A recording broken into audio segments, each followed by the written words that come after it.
Continuing our discussion, now we are on to the section of mind and brain.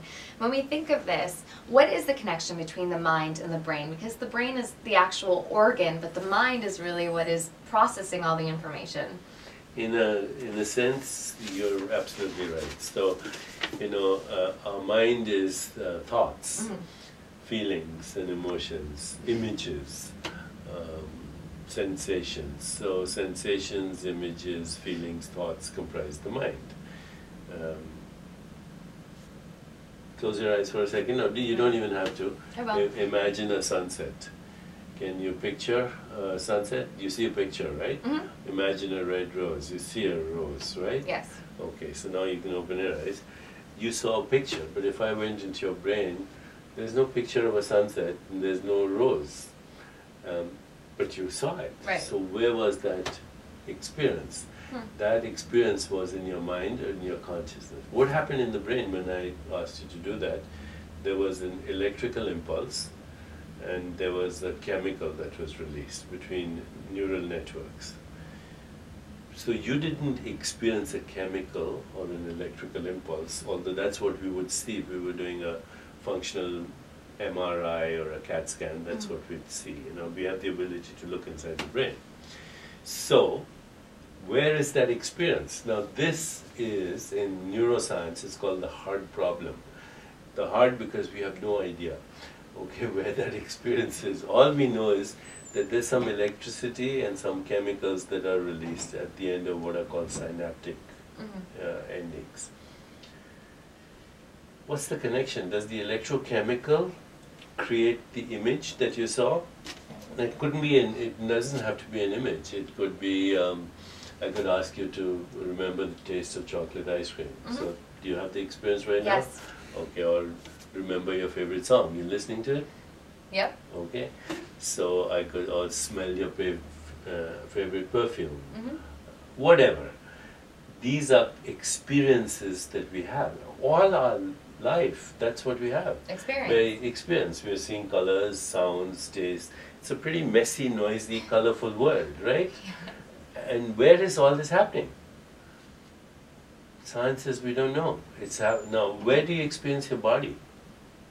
Where, your body has texture, sensation, color, taste, smell, all of those things. Where is this happening?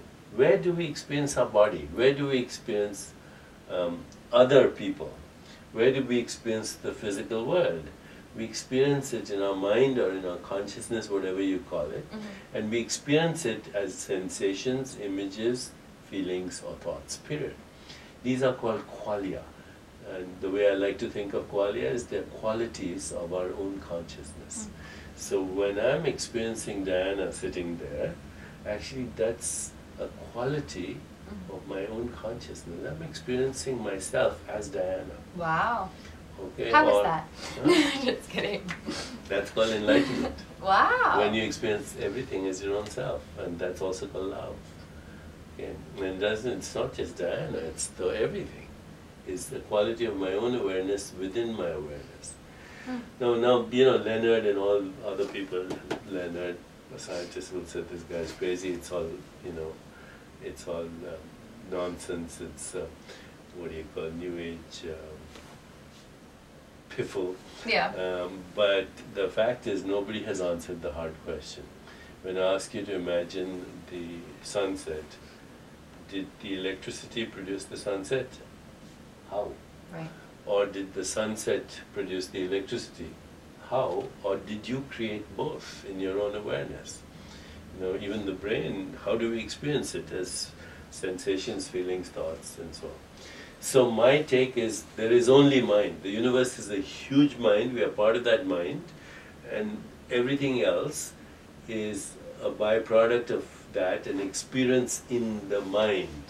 And that includes our physical body, it includes everything that we call a qualia, it includes other people, and it includes the whole universe. So in this section we say, what is the connection between mind and brain? And I say mind comes first, brain comes second.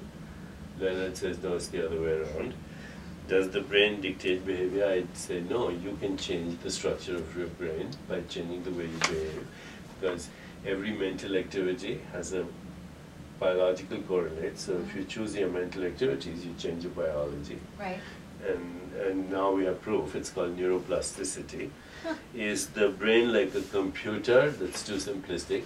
Computers don't have feelings, right. although you can program the computer, say, I'm hurt or I'm feeling jealous, but it doesn't actually feel those feelings. So the brain is definitely not like a computer. Here, actually, Leonard agrees with me somewhat. And is the universe thinking through us? Of course. You know, because we are an activity of the universe, so how could... Process what the universe is pretty much presenting us. Yes, and not only present, yeah. We are the observation deck through which the universe is looking at itself. You and I are the eyes of the universe looking at itself. So this is very important, because, you know, when you start to recognize this, that we are actually luminous stardust beings, that even though we look at each other as the other, there is no other. Well, also if you think about, there's a disconnect. If you really think about who you are and you kind of remove the outer shell of the body, where is who you are? I mean, that Everywhere. is the mind, the heart, the representation in you. It is everywhere. It is everywhere. It's, yeah, which actually leads us to the fourth section. God.